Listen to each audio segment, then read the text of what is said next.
All right, here we go. Riding shotgun, April 17th.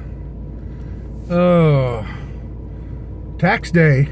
You know, they pushed it back a couple days, right?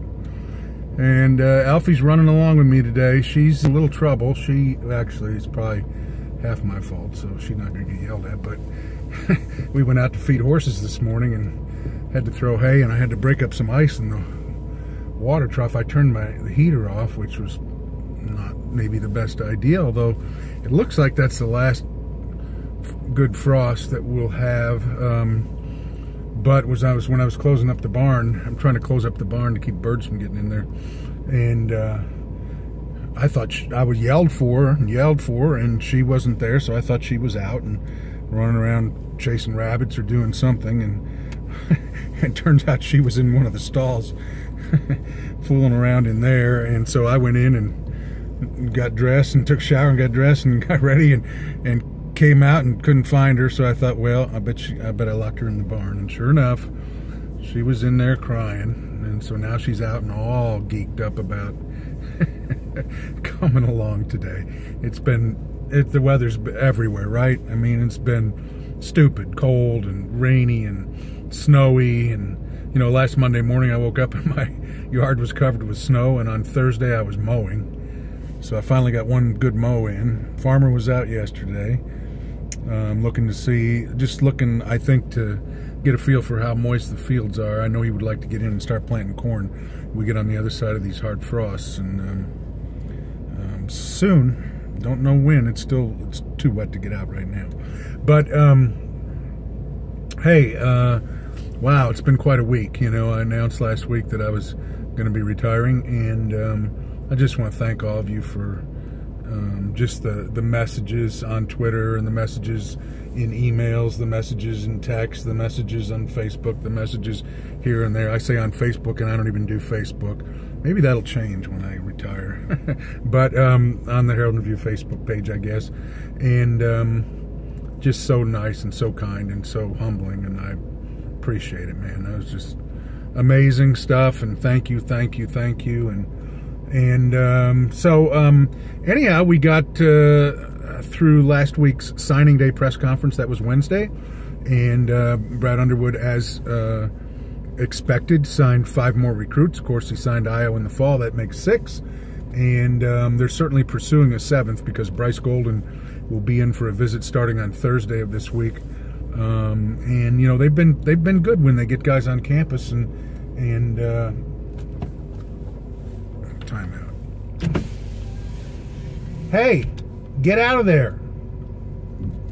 I want to pick burrs off you all day. She's just full of herself now. She was so excited to be set free from the barn that she's whipping off into the woods. And last time she got out there, she came back and she had burrs all over her belly and her ears, and those things you got to pick off one at a time. Sorry. So anyhow, Bryce Golden will be here. You know, he visited Syracuse over the weekend, didn't commit. That's good news. We'll visit Illinois this week. If he, I mean, they'll push to, all these schools will push to get him commit while he's on campus. That's the way it works. But if he doesn't, then he will take visits to Georgetown and Butler. Those are his final 4. And you know, it used to be we talk about these recruits, and we would just have to kind of use our imagination and trust people's description to think about what they might be like. But nowadays it's so easy to see tape of them on YouTube or wherever, and check him out. Bryce Golden. He's 6'9", 220-ish. They list him at. That looks about right. You know, the thing I like about him is his versatility. He looks like he's not afraid of contact, not afraid of banging around inside. He acts like he has a right to be there. Then he can move outside and shoot the ball, can shoot the 3. Looks like he's pretty skilled. He can jump, he can dunk, does so with a little bit of flair. I can see absolutely why Brad Underwood is excited about trying to get this kid in the program for 4 years and really develop him into something. You know, he's not been exposed to a college weight room yet, so I don't know what his eventual weight would be, but I know his strength would go up considerably. And really an intriguing guy. Now, what can they convince him of? you know, because Brad's really good at projecting roles, showing tape of how he's used guys, talk about, you know, here's how you fit in our offense, here's how you fit in our defense, and he will certainly try to do that and make the opportunity seem too much to pass up for Bryce Golden. But you know, it's kind of a neat thing, and I'll tell you what, their recruiting class is ranked very high now. Obviously, they have quantity in their corner, but I know Brad was really excited about the quality of that group as he talked about them over the weekend, and I was glad to hear him describe Andres Feliz in the same way I would have described him, and I think I did try to describe him after having seen him Saturday before last at Ubben,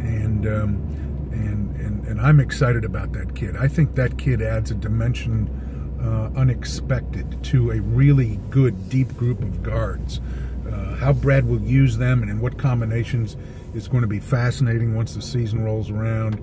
But having Io and you know, Feliz and you know, any combination, you know, what does he want to do? Does he want to play?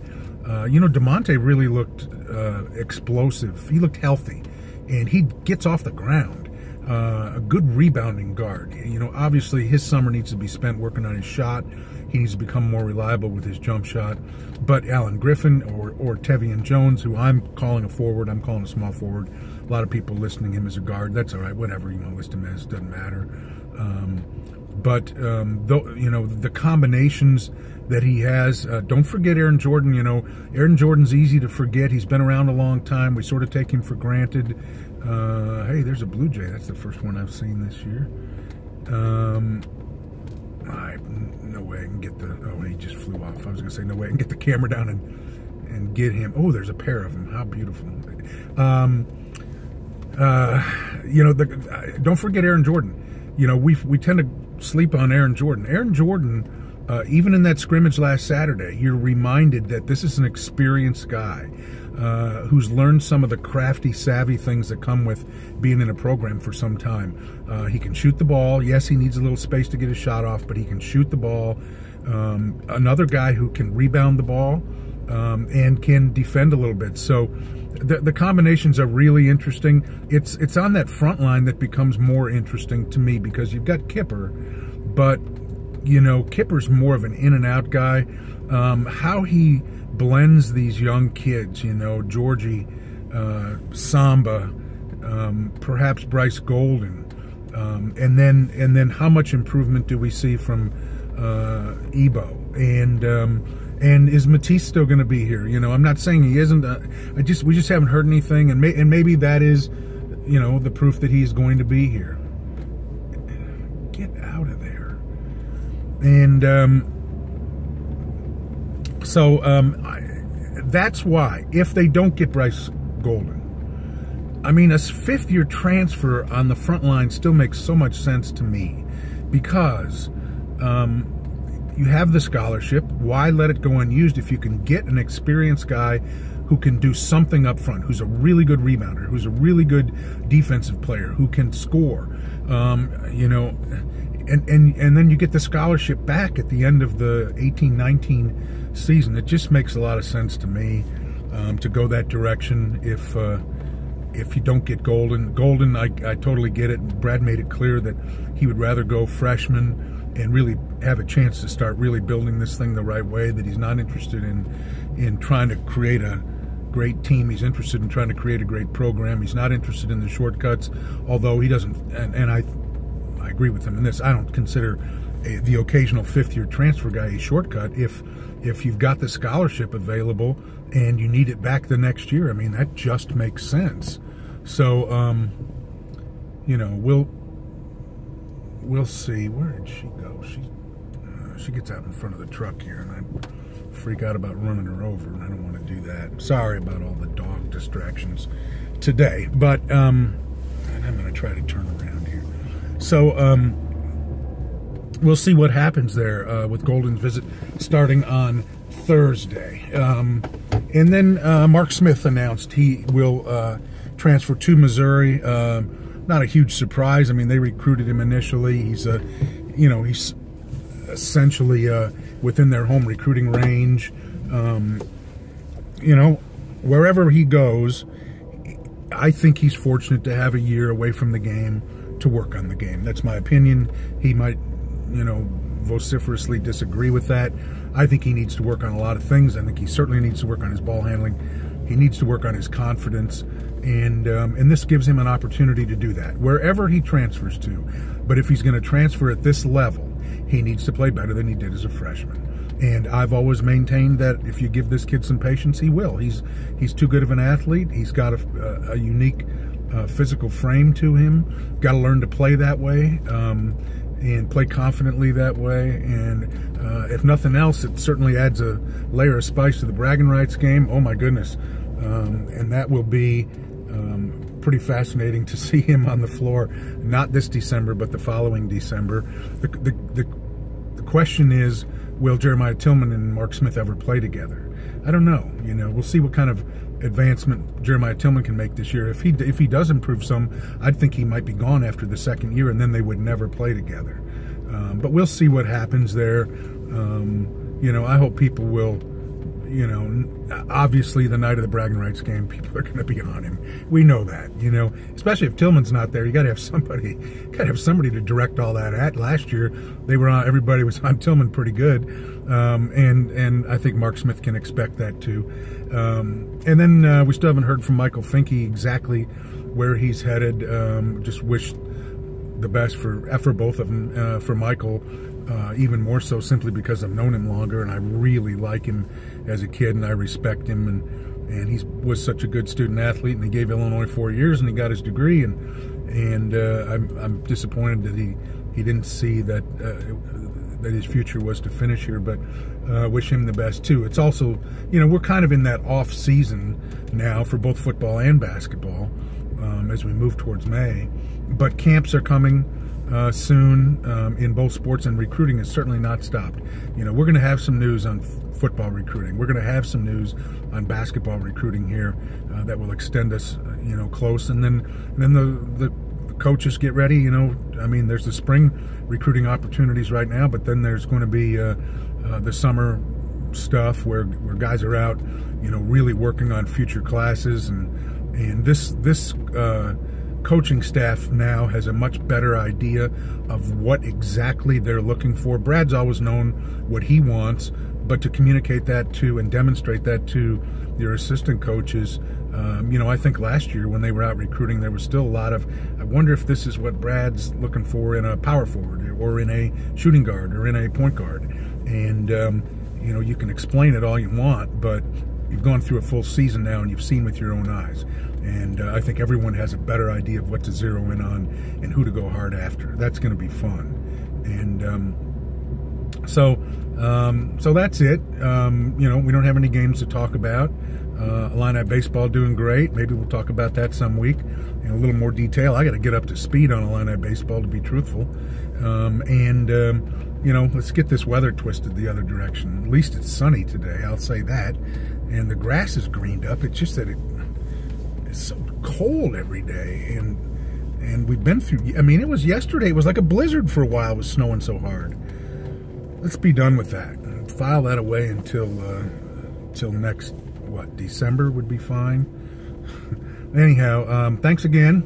Appreciate you riding along. And we'll keep it up here. And I don't really have any news on what I'm going to be doing or how long I'm going to be doing it with the Herald and Review. I think I have expressed, and I think they have expressed, a desire for me to write periodically. We haven't defined what periodically is. And, I'm going to pitch for the continuation of riding shotgun. I've heard from enough of you, and I appreciate your feedback. It is my belief that that there's a following for it, that it's a little bit unique, and that it gives us an opportunity to talk in a different way than if I'm just to write. And you've been good enough to put up with, my distractions when Elfie's out here running along with us. She needs to get out of the house and she needs to run. and she loves to run. I've told you about that, and so this is a great treat for her, and I'm glad for her too that she can do it. But then she starts veering off into the woods, or we're just coming up on the creek here too, and there's I don't think she's going to do that today, but and as I say that, there she goes. I think she's just going to go down and look at the water.